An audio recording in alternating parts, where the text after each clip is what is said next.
Indian team இப்படி பண்ணணும்னு நாங்க கொஞ்சம் கூட நினைச்சு பார்க்கலன்னு சொல்லிட்டு பல ஃபேன்ஸ் இப்ப ஃபீல் பண்ணிட்டு இருக்காங்க. என்ன ஆச்சுன்னா இந்தியா vs பாகிஸ்தான் மேட்ச்ல பாகிஸ்தான் டாஸ் வின் பண்ணி ஓப்பனிங் பேட்டிங் ஆடுனாங்க.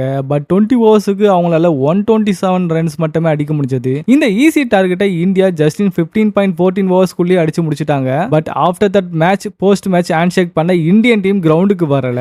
இதுல பாகிஸ்தான் டீம் மட்டும் இல்ல, அந்த கிரவுண்டுக்கு வந்த கிரிக்கெட் ஃபேன்ஸும் சரி, இந்த மேட்சை லைவா பார்த்துட்டு இருந்த ஃபேன்ஸும் சரி டிசப்பாயின்மெண்ட் ஆயிட்டாங்க. இது ஒரு ஸ்மால் மூமெண்ட் இல்ல, என்டையர் கிரிக்கெட் வேர்ல்டும் பார்த்துட்டு இருந்துச்சு. ஏன் இப்படி ஹேண்ட் ஷேக் பண்ண இந்தியன் டீம் கிரவுண்டுக்கு வரலன்னு ஒரு ரிப்போர்ட்டர் சூரியகுமார் கிட்ட கேட்கும்போது அவர் என்ன சொன்னாருன்னா, நாங்க இந்த விக்டரியை dedicate to the Indian armed forces and to the victims of Pahalgam அட்டாக்னு சொல்லிட்டாரு. பட் ரியல் கிரிக்கெட் ஃபேன்ஸ் என்ன ஃபீல் பண்றாங்கன்னா, பாதிக்கப்பட்டவங்களுக்கு இந்த விக்டரியை டெடிகேட் பண்றதெல்லாம் ஓகே தான், பட் கிரிக்கெட் ஒரு ஸ்போர்ட், கேமா தான் பார்க்கணும்னு இவ்வளவு நாளா சொல்லிட்டு உலகமே உங்களை பெருசா பார்த்துட்டு இருக்கும்போது இப்படி பண்ணா இது ஒரு பேட் எக்ஸாம்பிள் ஆர் ஒரு சிலரை வேணும்னே ட்ரிகர் பண்ற மாதிரி இருக்கும்னு சொல்றாங்க. இப்போ நீங்க சொல்லுங்க, இதுல ரெஸ்பெக்ட் மிஸ்ஸிங்கா இல்ல இது ரைட் டிசிஷனா?